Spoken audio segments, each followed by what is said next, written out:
Hey, I'm Emily Drew from Empower Consultancy. I know firsthand how challenging end of year in sales can be. So good news, I brought together some of the most seasoned, talented sales leaders in the industry to share with you their closing pearls of wisdom. Collectively, these individuals have closed out hundreds of year ends, so they know what they're talking about. Get ready to be inspired. The most important thing for me is executive engagement. We tend to get access if we are either the preferred supplier or one of two, and executive engagement becomes a key part of the sales process. Look at investor presentations, don't bother with the report and accounts, but look at investor presentations for key criteria the business is working towards. Understanding the personas, obviously it's difficult to understand the personalities, but you can certainly understand the personas of the people you're about to meet, is to use AI, either Copilot or ChatGPT, just to perform a simple steeple analysis and a SWOT analysis of their business, so you get some high-level bullet points and some good understanding of the particular challenges they're facing, be they economic, technological, social and environmental, etc. Get a mutually agreed close plan with your buyer. This should include the metrics that are important to them and to the buying committee, and should work along to your timeline with some wiggle room. Probably my next and absolute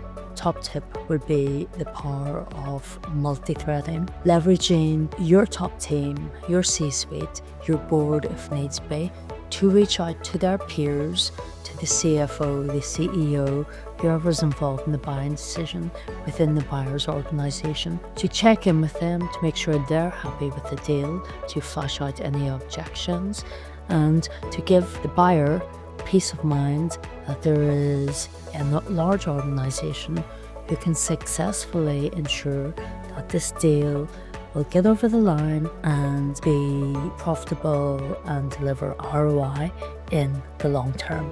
Here's what I want you to do. I want you to think about how you can completely turn your mutual plan on its head and make it much more customer focused. So here are some of the things that you might want to include in your mutual success plan. I want you to think about the implementation project that will go on after the contract is signed and map that out.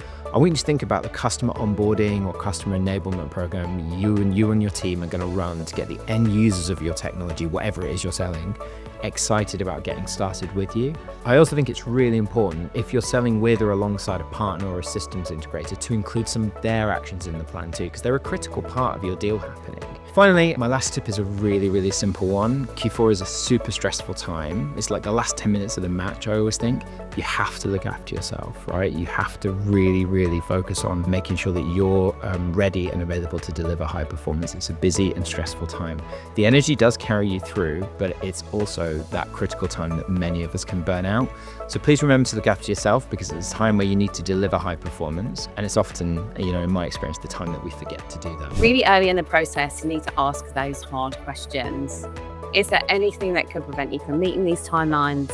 For example, does legal need to review? Are they internal? Are they external? How long does that take? Is someone critical to the process going on holiday? Really getting that potential bad news early allows you to mitigate issues, or at the very least, avoid waiting until the end of the month for a deal that won't close. Leverage your team.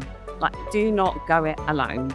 Talk things through with your manager, with your teammates, and with your champion within the customer's organisation if you can. Look at it from every angle. What's working, what isn't, and what the next best steps are. And one that I think is probably the most important is to keep perspective. When things get stressful, most of us don't manage to keep that kind of perspective.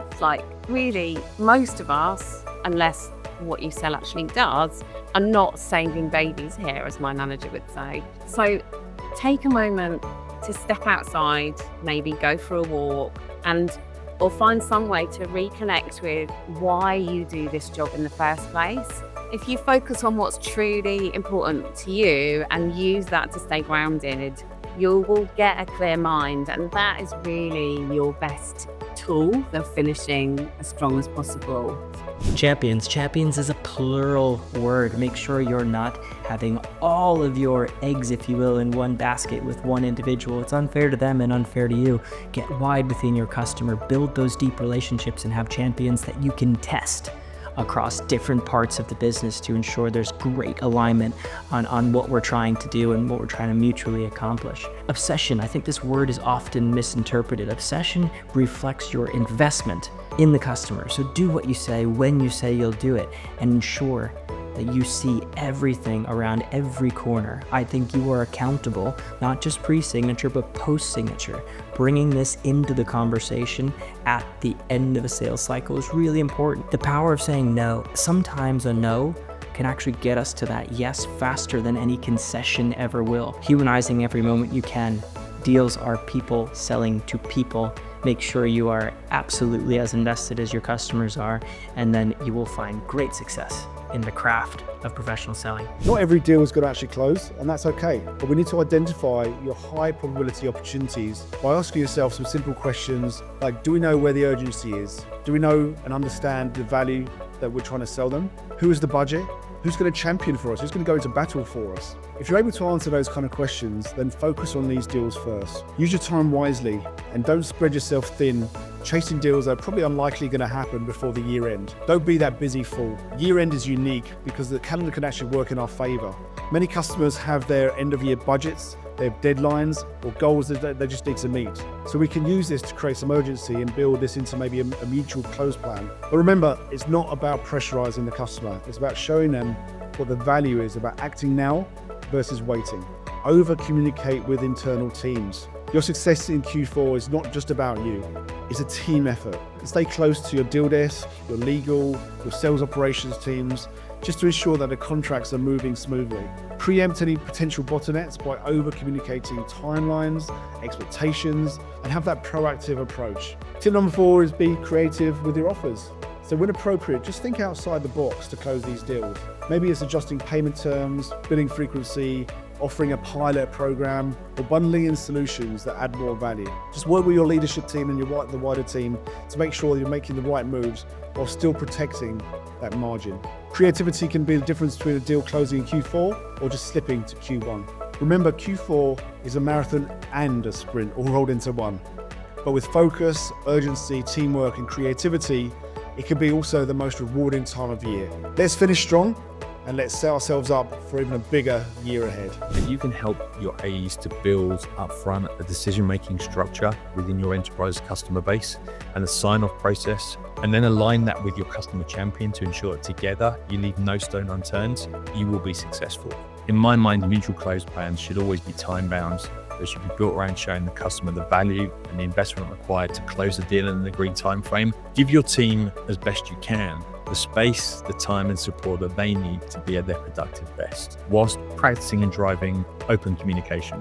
Think how you can manage the roller coaster together with your team, because really the simple things make all the difference.